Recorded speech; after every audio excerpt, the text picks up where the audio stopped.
తెలంగాణ రాష్ట్రంలో మాజీ మంత్రి శ్రీనివాస్ గౌడ్కు మా వేటు రేవంత్ రెడ్డి సంచలనం ప్రకటన వార్తలు అయితే వస్తున్నాయండి.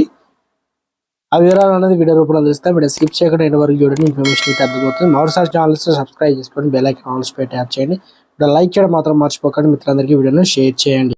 మాజీ మంత్రి శ్రీనివాస్ గౌడ్ తమ్ముడు శ్రీకాంత్ గౌడ్కు పోలీసులు షాక్ ఇచ్చారు. ఒకటి కాదు, ఏకంగా ఆయనపై 9 కేసులు నమోదు చేసి అన్న పదవి అడ్డం పెట్టుకుని మంత్రి సోదరుడు శ్రీకాంత్ గౌడ్ గత కొంతకాలం రెచ్చిపోయాడు. అక్రమాలకు అవినీతికి పెద్ద ఎత్తున పాల్పడ్డాడు. అధికారం మాది, మేం ఏమైనా చేస్తాం అనే రీతిగా వివరించారు. భూ కబ్జాలు పాల్పడడం, అడ్డం వచ్చిన వారిపై దాడులు తెగబడడం పరిపాటిగా మారి తెలంగాణ అసెంబ్లీ ఎన్నికల సందర్భంగా కాంగ్రెస్ నేత ఇంటిపై శ్రీకాంత్ దాడికి పాల్పడినట్లు రుజువు కావడంతో పలు సెక్షన్ల కింద పోలీసులు కేసు నమోదు చేశారు. ఈ కేసులో నిందితులుగా ఉన్న ఇద్దరిని అరెస్ట్ తీసుకోగా ఏవన్గా శ్రీకాంత్ గౌడ్ పరేడ్లో ఉన్నట్లు పోలీసులు తెలిపారు. డిసెంబర్ 2వ తేదీన శ్రీనివాస్ గౌడ్తో పాటు సహచరులు 2 వ్యక్తులపై రాళ్లతో దాడులకు దిగారు. పిటిషనర్లు ఇంట్లోకి చొరబడి శ్రీనివాస్ గౌడ్ జిందాబాద్ అంటూ పెద్ద ఎత్తున నినాదాలు చేస్తూ నానా హడావిడి చేశారు.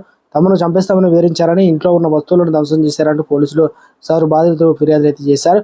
సీసీటీవీ ఫుటేజ్ ఉన్న డేటా ఉన్న హార్డ్ డిస్క్ను కూడా ఎత్తుకెళ్లారంటూ ఫిర్యాదు ఇచ్చారు. దీంతో ఇక ఈ కేసులో ప్రధాన నిందితులుగా ఏ3గా మహేష్ గౌడ్, ఏ6గా రమేష్ గౌడ్ను అదుపులోకి తీసుకున్నట్లు పోలీసులు తెలిపారు.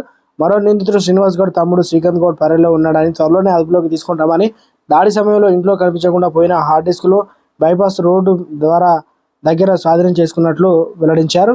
మొత్తానికి తెలంగాణ రాష్ట్రంలో కాంగ్రెస్ ప్రభుత్వం ఏర్పడిన నుండి ఇలాంటి అరాచకాలు ఒక్కొక్కటిగా బీఆర్ఎస్ నేతలకు షాకులు మీద షాకులు తగులుతున్నాయి.